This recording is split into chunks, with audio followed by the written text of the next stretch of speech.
Hello and welcome back to more Super Panda Adventures, the developer commentary.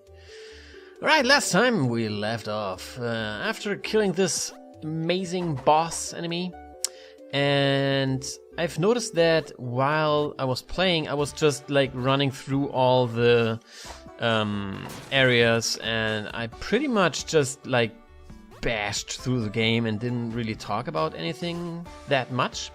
So maybe I could go back to some areas that I've just ran over or ran past and talk a bit more about what my thoughts behind that are, if that's somehow interesting, I guess, because if there's just nothing to say, I will just play and not talk about it, I guess. Which is kind of obvious, but I wanted to say it anyway because I'm an idiot. Anyway, so this is the first... Wait, no, this is not the first at all from anything. What am I talking about? I don't know. So... What's my mission? My mission is to talk to Tyler in the Cherry Mountain camp, and I have to find Jenna's puppy dog, Bella, in the desert. And of course, it's a reference to a Cave Story, because Cave Story is one of my best favoritist game of all time, and also it inspired me to make games for myself. So I will forever love Cave Story, even if there is like the 15 billionth version of it on the PlayStation 7 or whatever. I don't care. I will love it. Alright. Oh yeah, and this area, by the way. I had a lot of trouble with, not trouble, but I put a lot of thought in the layout of these areas on the map. And while this could seem pretty obvious or pretty like you don't have to put any thought in this at all, it's quite hard to get this right so the player doesn't get confused with the maps. So you want to have this is my thought process anyway. So you want to have the maps in a layout structured so the player doesn't run past the most important things. For example, this map, you don't get a quest that leads you to this map early on. So there is a marker on this map, even though I don't have the quest for it. And I've put this map before the map where you have to go. So even if you read your quest and you think, oh yeah, I have to go to the desert, you probably end up entering this map first and getting a new quest that you wouldn't get if you just would have, you know, what I mean is if I would flip these maps around, if this map would be over here and this map would be over here, just if you imagine that for a second, you would immediately go to the first area because you think your quest leads you there. And if you complete it, there is a chance that you miss this arrow over the other map and you would entirely miss it and never go there. So I flipped the maps around so this map comes first in the sight of the player when crossing the desert. So he immediately assumes that this is the correct map to go, even though you get a new quest over here and you have to go to the other map to complete your puppy dog quest. That was a lot of words for not very much information, I guess, but who cares? Alright, so let's go here and talk to this nice little fellow, Uncle Bob. And of course he loves Elvis. For some reason. I don't know why I chose to have an Elvis panda. Honestly, it's so, you know, when I came up with this, it's so like, I'm not an Elvis fan or anything, so it just kind of crossed my mind, I guess. Anyway, well, I'm not saying that Elvis like makes bad music or something. I'm just not that into that, I guess. But I like the character, you know, the costume and design, and I don't know, the way he talks and stuff. I think it's pretty cool. So why not incorporate it, I guess. Level up!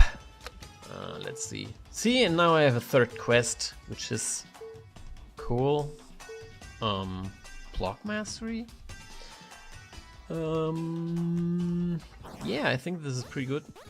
Also, I wanted to talk about the levels by itself. And by the way, I am getting to your questions soon, so don't worry. So the level progression is limited, and some people were kind of not really upset, but they were a bit confused about why I decided to give the levels a cap. For example, now I have level 7, as you can see in the bottom right corner, and the max level, whoops, in this game is 50. And at first I didn't think about a level cap, because I think level caps should be as high as possible to have the player like never reach it or something like that. I have found your sunglasses. Oh, thank you very much. Yes. Give me the shuriken. Yeah, now I have the boomerang or shuriken. And this is a quite awesome weapon. I think it's very complicated, but I didn't finish my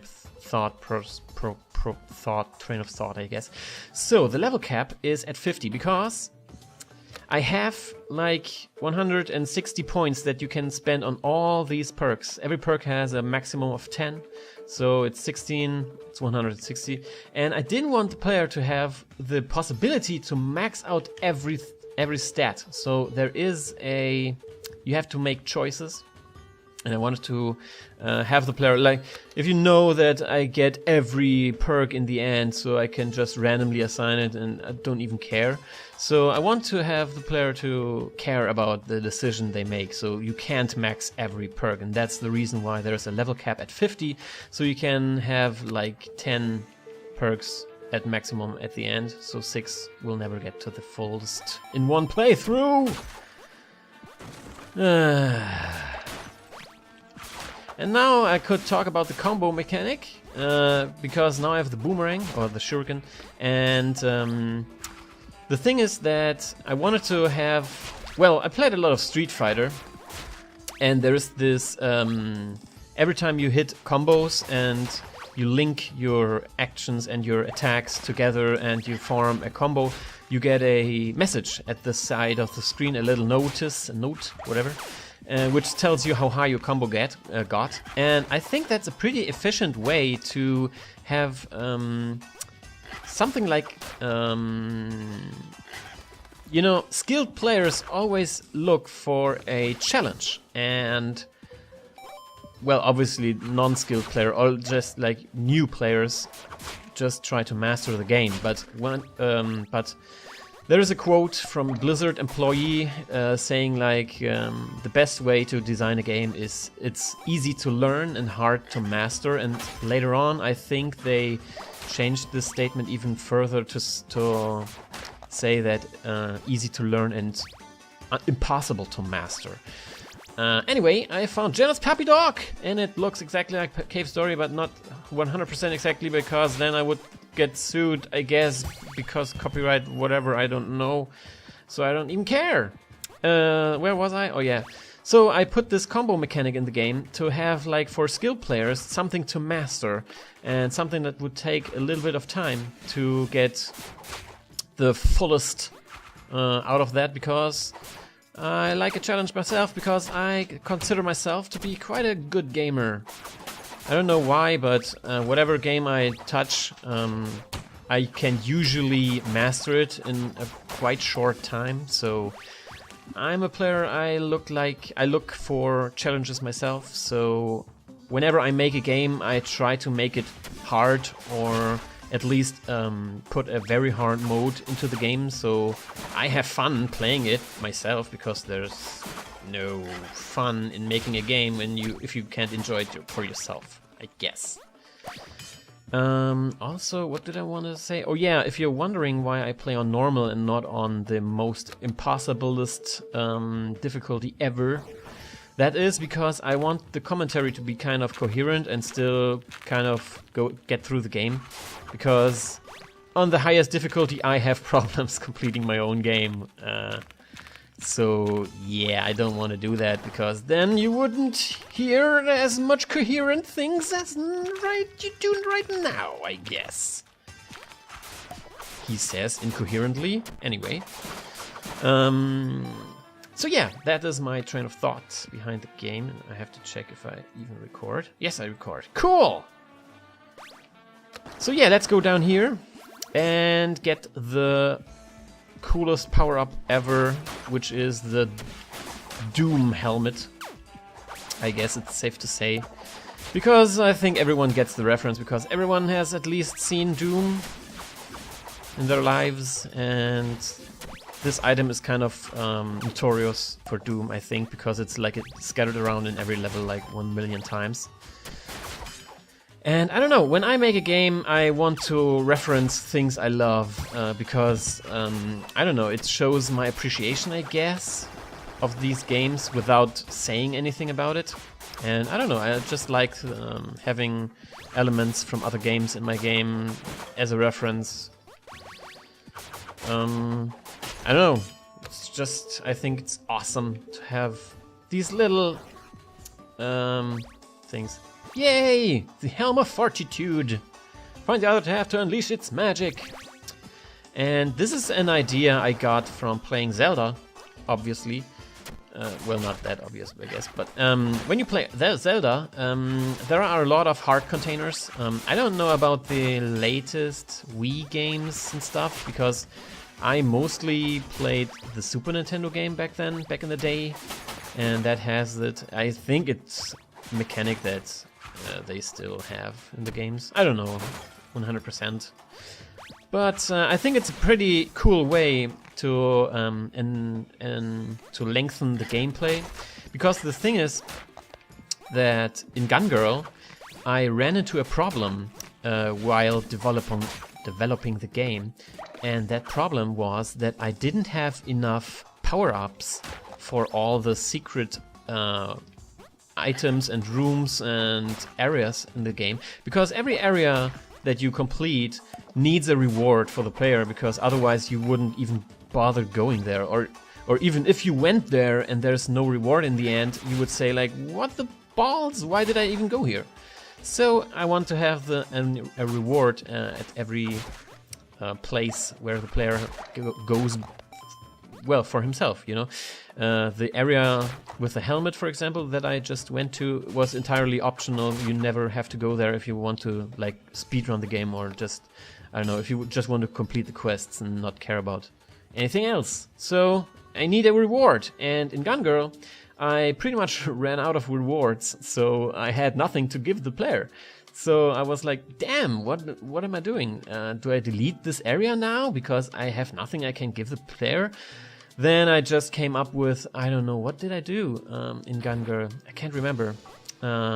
Anyway, now I try to, you know, scatter pieces of rewards, so you feel rewarded even though you get nothing, right? This helmet right now, it gives me nothing, but, you know, if I find the other half, I have a nice new item. And even in the Panda game, I kind of ran out of rewards near the end of development, but I want to talk about that in more detail later, because there's quite a topic about the length of the game that I should talk about a little bit more. And also, what I wanted to mention, in the first video I mentioned that the game has the exact length that I wanted, but also I mentioned that I had to cut a lot of content for the players because of the stupid development program. Well, it's not stupid, it's just me. I just couldn't just never get around using it as, you know, when you develop a game, you have a thought in your mind how the game should be like, and you want to accomplish this goal of how it should look in the easiest way possible for you, so you can just, you know, design and have a flow going. The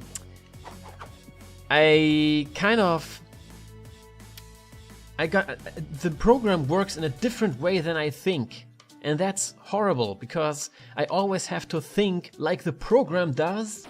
So when I have a specific way, for example, a boss enemy, if I have a specific idea about a boss enemy, how the boss should behave. Can I go here already? I think I want to go here.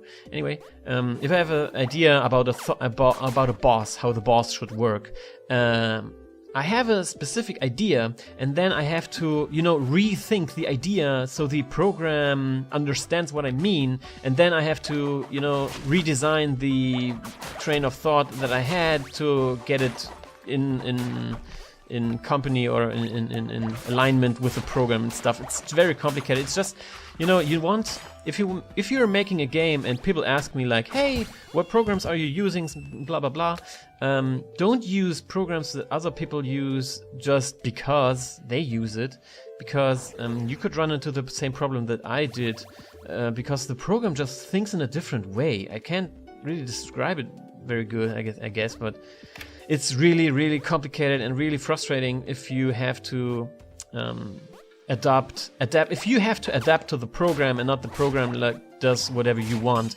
that's a bad sign, I think. And that's the sign that you should probably change the program, because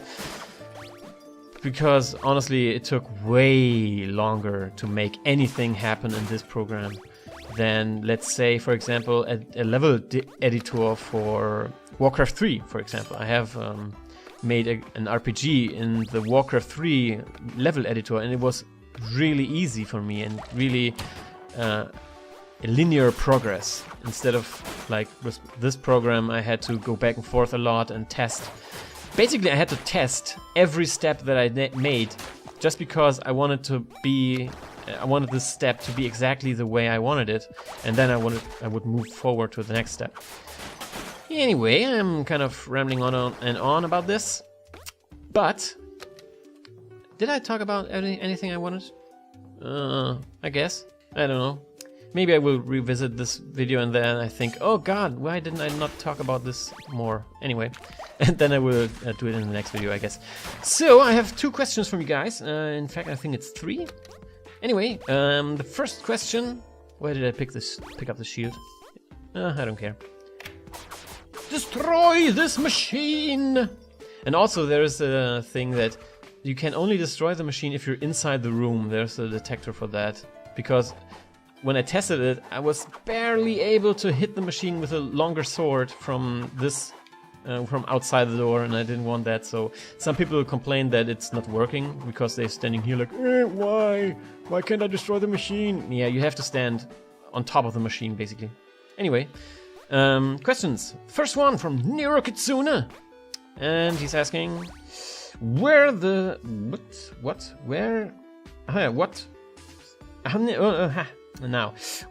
were there specific games that influenced my decisions about the RPG elements in this game? For example, the quests, I guess, and the perks. And yeah, of course. When I play games, and that's basically my brain just works in a developer mode, I guess, most of the time when I play games. Let's upgrade the shuriken, because I like the shuriken, and also I don't care much about my armor at this point. And also pink is awesome, because who doesn't like a pink panda? Games that influence me. For example, I think some outstanding RPGs with very cool mechanics are something like the Elder Scrolls series, specifically Skyrim, because I play Skyrim a lot, or games like Fallout, I think, with the perks and stuff.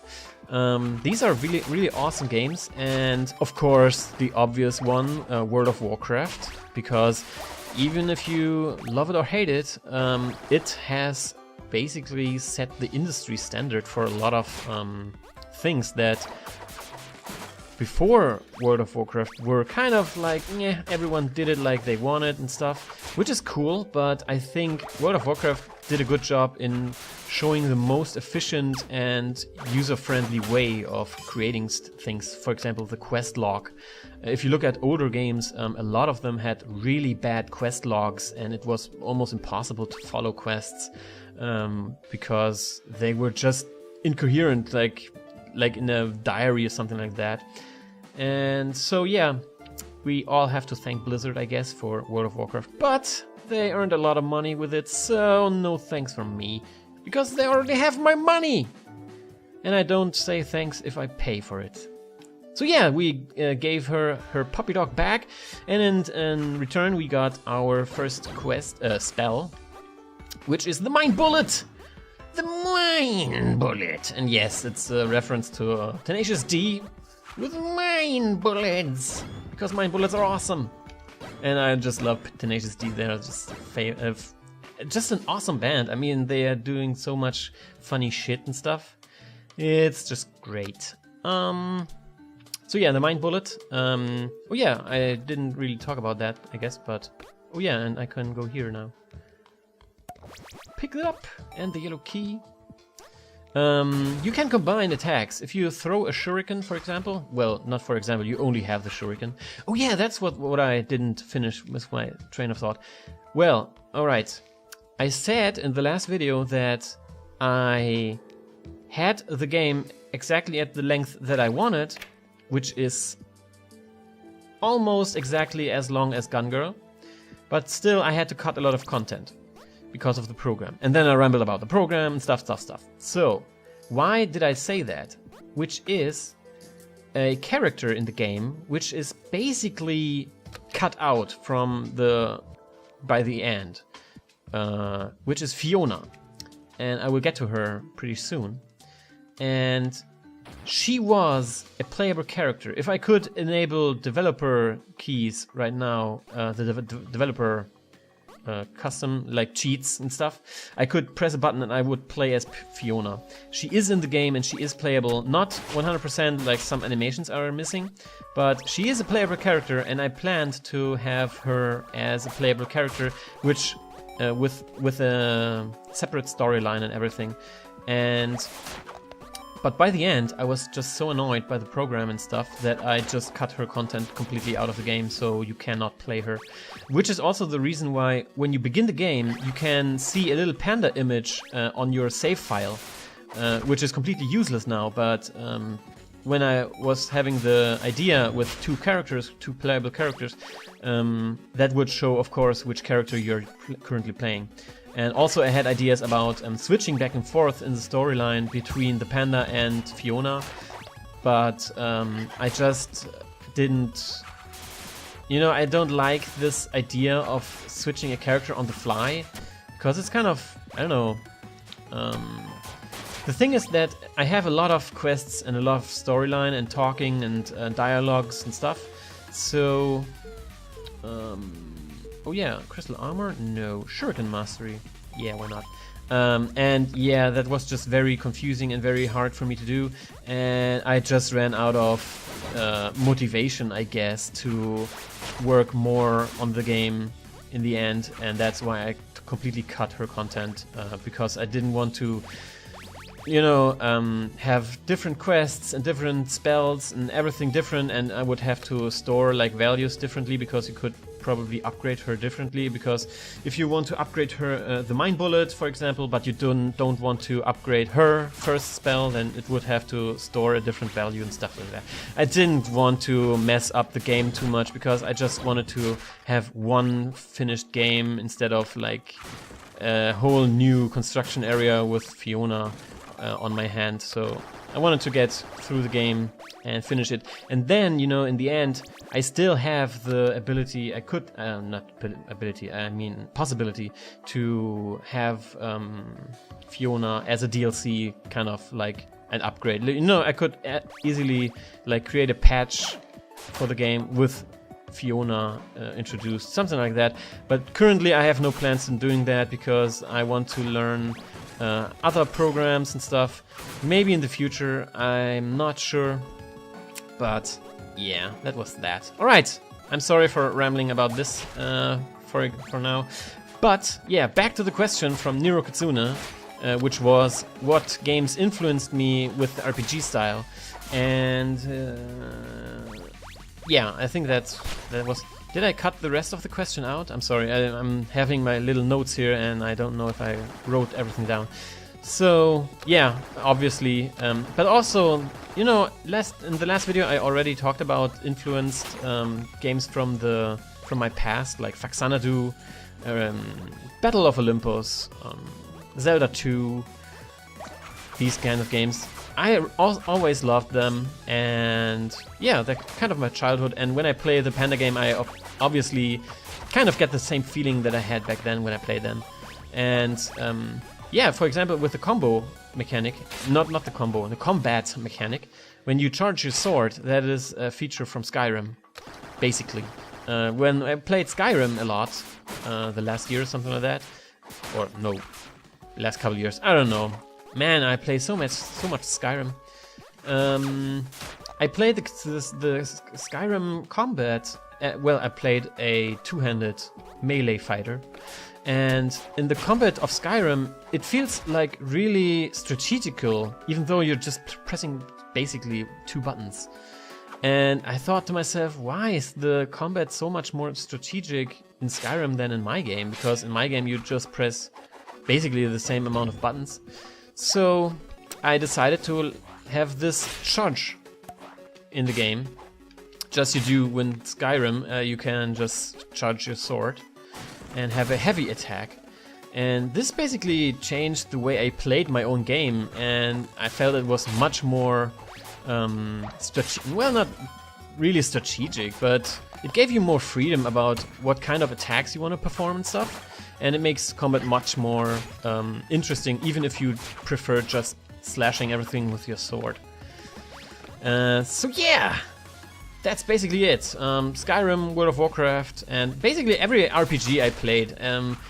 Even though I don't buy every RPG out there, and I don't play them by myself, I usually like to just at least watch a Let's Play of it to get an idea of how the developers thought about certain aspects of the game. For example, the level up system and how you get experience and all that kind of jazz.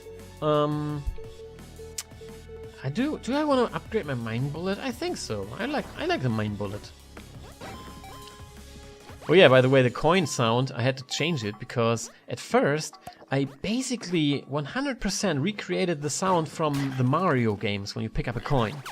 And the thing about copyright is that as long as it's your own work, it's not like infringement or something like that. I don't know. I have worked in the industry before, and I kind of have an idea about how this all works.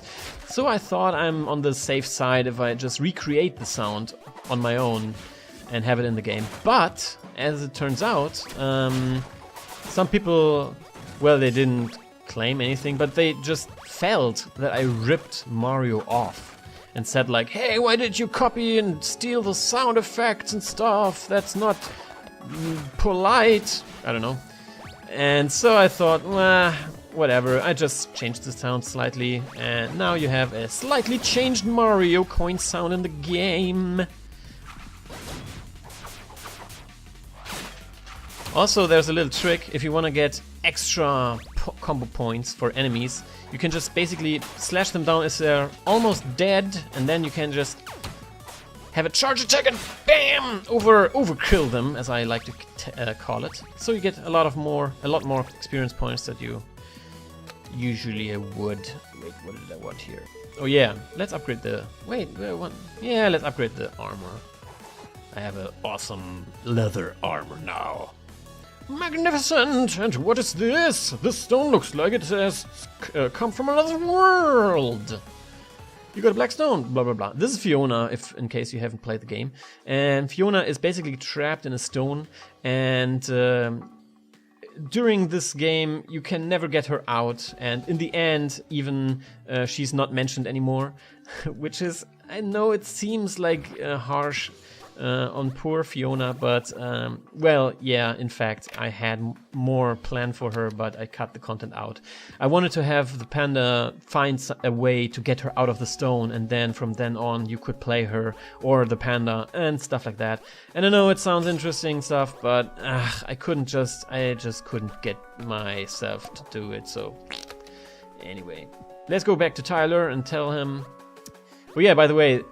Damn, why didn't I talk about it? Last time I was here, you noticed probably in the background there was a glowing on the rock, which is a sign for the player to recognize like, oh, there's something, I should go there. Yeah, because before I didn't have that, and someone was playing it and he was like, what? Well, where do I have to go now? So I thought it would be a kind of funny idea to have the rocks, well, the mountains in the background like glowing, so the player would see where to go next. Because it's, you know, when I designed the game, I didn't want to have the player to be like this moron robot who just follows a path. So every now and then the panda gives the quest goal.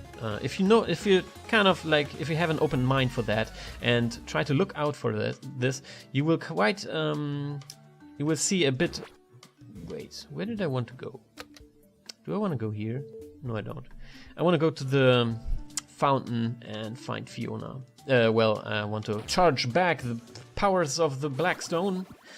So yeah, if you notice throughout the game, you're not just going from one quest dude to the next and you get always told where to go and what to do, but the panda decides where he wants to go, and then the player basically plays him to go to this location. And it's you know, I think in some games like World of Warcraft or whatever RPG you take, it's more or less at some point you get to the idea that the player is just some kind of errand boy or something like that. Whoa, frame rate.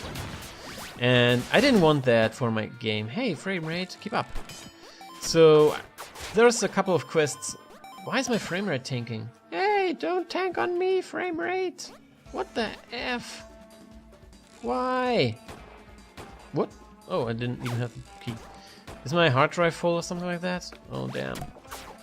Anyway, so yeah, let's get to the last question, which is from Spitznagel. I hope I said that right. So yeah, what part of the development did you enjoy most or whatever, and what parts of the development are chores? Holy hell, this is really, my frame rate is really down. I don't know why. Anyway, so yeah, the most the parts I enjoy the most about developing games. Holy balls, the frame rate, whatever. What's going on?